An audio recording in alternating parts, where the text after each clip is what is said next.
Hello. Hello মা। হ্যাঁ, বল। বলছি আজকে তো আমি রুমেই আছি। হ্যাঁ। ছুটি, কি স্পেশাল খাওয়া যায় বলো তো? স্পেশাল খাবি? দই চিংড়ি করে নিতে পারিস তো। কিন্তু রেসিপিটাই তো জানি না। আচ্ছা, এই ব্যাপার। আমি বলছি তো, তুই লিখে নে। প্রথমে চিংড়ি মাছ নিয়ে খুব ভালো করে পরিষ্কার করে ধুয়ে নিবি। তারপর তার মধ্যে পরিমাণ মতো নুন, অল্প একটু লেবুর রস, একটু গোলমরিচের গুঁড়ো আর হলুদ দিয়ে খুব ভালো করে মেখে নিয়ে সাইডে রেখে দিবি। দেখিস প্রত্যেকটা মাছের গায়ে যেন নুন, হলুদ আর লেবুর রসটা যেন ভালোভাবে লেগে যায়। এবার একটা মশলা করতে হবে তোকে।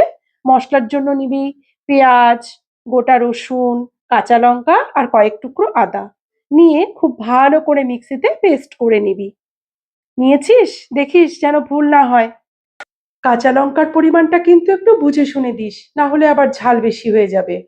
অল্প জল দিয়ে খুব ভালো করে মিহি করে একটা পেস্ট তৈরি করে সাইডে রেখে দিস। এবার আরেকটা মশলা করতে হবে তোকে।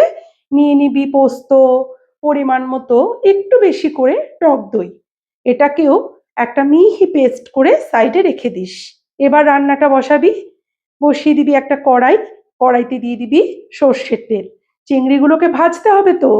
তেলটা যখন গরম হয়ে যাবে, চিংড়ি মাছগুলোকে ছেড়ে দিয়ে খুব হালকা হাতে নেড়ে চেড়ে চিংড়ি মাছগুলোকে খুব সুন্দর করে ভেজে নিবি।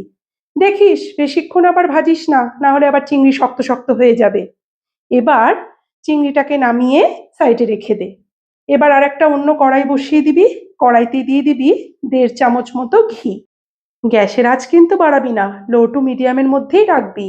ঘিটা যখন হালকা গরম হবে, ফোড়নের জন্য দিয়ে দিবি তেজপাতা, এলাচ, লবঙ্গ, দারচিনি আর একটা শুকনো লঙ্কা। ফোড়ন থেকে মিষ্টি গন্ধ ছাড়লে যে পেঁয়াজ, কাঁচা লঙ্কা, আদার পেস্টটা করে রেখেছিলি, সেটা দিয়ে খুব ভালো করে নেড়ে চেড়ে একটু নুন দিয়ে কষিয়ে নিবি। দিয়ে দিবি পরিমাণ মতো হলুদ, একটু ঝাল লঙ্কার গুঁড়ো পরিমাণ মতো দিস কিন্তু। সব দিয়ে খুব ভালো করে নেড়েচেড়ে মশলার বাটিটা ধুয়ে অল্প জল দিয়ে সবকিছু নেড়েচেড়ে মিশিয়ে নিয়ে কষিয়ে নিতে হবে তেল ছেড়ে আসা পর্যন্ত।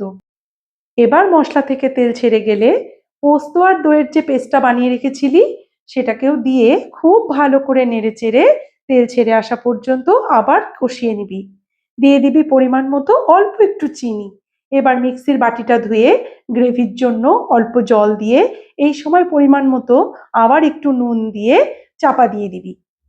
কিছুক্ষণ পর ঢাকনা তুলে যখন দেখবি ঝোল ফুটে উঠেছে, তখন আগে থেকে ভেজে রাখা চিংড়ি মাছগুলো দিয়ে খুব ভালো করে নেড়েচেড়ে ঝোলের সাথে মিশিয়ে নিবি। মেশানো হয়ে গেলে এই সময় ফ্লেভারের জন্য দুটো কাঁচা লঙ্কা দিয়ে দিস কিন্তু, মাঝখান থেকে চিড়ে দিস। এবার কিছুক্ষণের জন্য আবার ঢাকনা দিয়ে স্ট্যান্ডিং টাইমে রাখলেই দই চিংড়ির রেসিপি তৈরি। খেয়ে জানাবি কিন্তু কেমন হলো।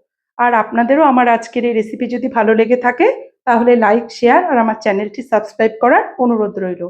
আর পাশে থাকা বেল আইকনটিও প্রেস করে দেবেন, যাতে পরবর্তী আপলোড করা যে কোনো ভিডিওর নোটিফিকেশন সবার আগে আপনার কাছে পৌঁছে যায়।